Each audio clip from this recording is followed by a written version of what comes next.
leuweung aya sakadang tenggek nuker ngobrol jeung sakadang maung. Kacaritakeun sakadang maung jeung sakadang tenggek keur nyieun janji.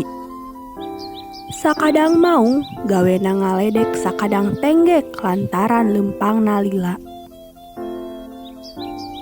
Hei sakadang tenggek, kuring boga tempat nu alus keur balap lumpat. Mun wani, kuring rek nantang didinya pikeun balap lumpat. Sakadang tenggek nembalan. Nah habet kudu teu wani. Sakadang tenggek narima tangtangan ti sakadang maung. Teu lila ti dinya, sakadang maung mere beja ngeunaan tempat keur balap lumpat. Sakadang tenggek ngomong dina jero hatena. Kuring kudu bisa ngelehkeun sakadang maung. Ambeh kuring teh dihina deui ku sakadang maung. Sakadang tenggek nyusun rencana nyaeta ngumpulkeun baraya-barayana. Kabeh baraya sakadang tenggek teh dikumpulkeun pikeun mantuan. Baraya sakadang tenggek cicing di unggal tempat nurek diliwatan. Poe pikeun balap lumpat teh geus anjog. Sakadang tenggek lempang bari lila pisan.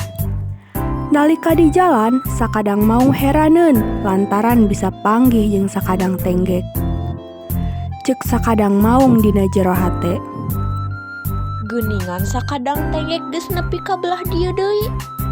Tapi sakadang maung teu paduli kusabab sakadang maung geus percaya diri rek meunang balap lumpat. Ceuk sakadang tenggek dina jero hate. Kuring yakin bakal menang. Matakan ulah sok ngaledek ka kuring sakadang maung. Di unggal pengkolan eta, sakadang tenggek teh ujug-ujug muncul hareupeun sakadang maung. Sakadang maung ngarasa aneh. Nalika geus ka garis finish, sakadang maung reuas kunaon bet sakadang tenggek geus jol deui di hareupeun manehna. Akhirna sakadang tenggek meunang dina ieu balap lumpat. Hei sakadang maung, kuring mere beja. Mantak, ari jadi sato kudu silih hargaan.